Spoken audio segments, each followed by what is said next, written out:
I'm Gabriel Dechichi. I'm 21 years old and I solve the Rubik's Cube in many ways, mostly blindfolded, so I use my memory to solve the Rubik's Cube.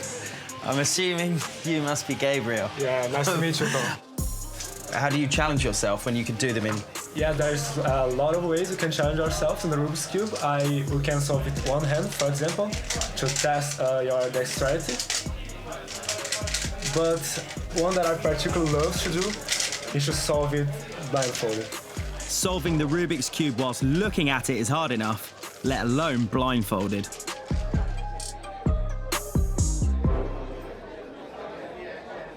Okay. Yeah? Yeah. Go for it. His hands are moving too fast to see. I can't even imagine what's going on in his brain.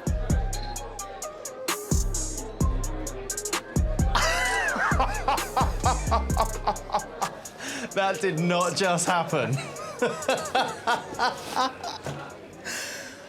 But Gabriel has another trick that will demonstrate the sheer power of his memory. He says he can memorize the position of every single square on 15 scrambled Rubik's Cubes, and he thinks he'll be able to spot just a single change. Lots of people can solve the Rubik's Cube, but if he can do this, it really would demonstrate an extraordinary memory. Okay, I'm ready. Okay. Okay, I'll just put a blindfold now, and you can change any cube you want. Okay.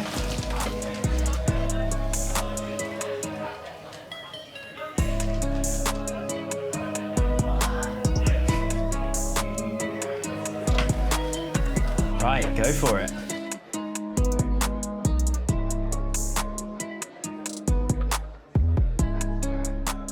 When he picks up the cube I altered, he appears to spot the difference straight away. It was this one, and I'm about to tell you which size is removed. So I'm pretty sure you move this size over there. You have done this move, right? What Gabriel just did goes way beyond solving a Rubik's Cube. There were 810 squares on those cubes, and yet Gabriel spotted a single change. It was this one. I want to know how he is able to memorize and process this information so quickly in his brain. We're headed to meet leading neuro researcher Debbie Green. Debbie is going to test us both using a series of 20 highly complex visual patterns. So I'll show you a card that has the pattern on for 3 seconds, and then I'll put it away. As soon as I put it away, you can start drawing. Okay, and then we'll move on to the next one. Okay. I've spent years researching the human brain and training my own memory skills, so I should be better than average.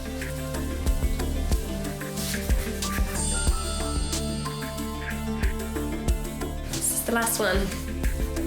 And he makes it to the final image, designed to be almost impossible. Okay. 10. So for this, you can see Gabriel did a lot better. So Tom, you're looking at the 70th percentile, so still good, very good. Gabriel, you were up on the 95th percentile, so very, very well. To try and find out if he really has an extraordinary memory, we're setting Gabriel a challenge no one else on Earth has ever taken on. We're going to give him 3 randomly scrambled Rubik's Cubes. He has to memorize their formations. Then he has to attempt to recreate the exact position of every square on 3 brand new cubes. Gabriel begins. He picks each cube up in turn and starts to memorize their formation. Here's your blindfold. Good luck. Blindfolded, Gabriel picks up his first cube and begins to scramble it. The neuroscientists cannot believe what they are witnessing. And from what I can see, he seems to have completed the first cube correctly. And amazingly, it looks like he's matched the second cube too.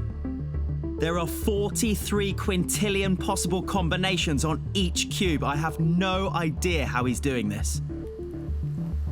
But incredibly, it looks like he's done it. See? Oh my god. No way. Amazing. We each check the cubes to make sure.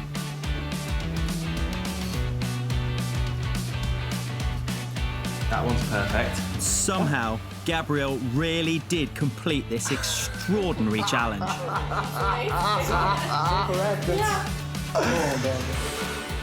I'm not sure I believe what I've just witnessed.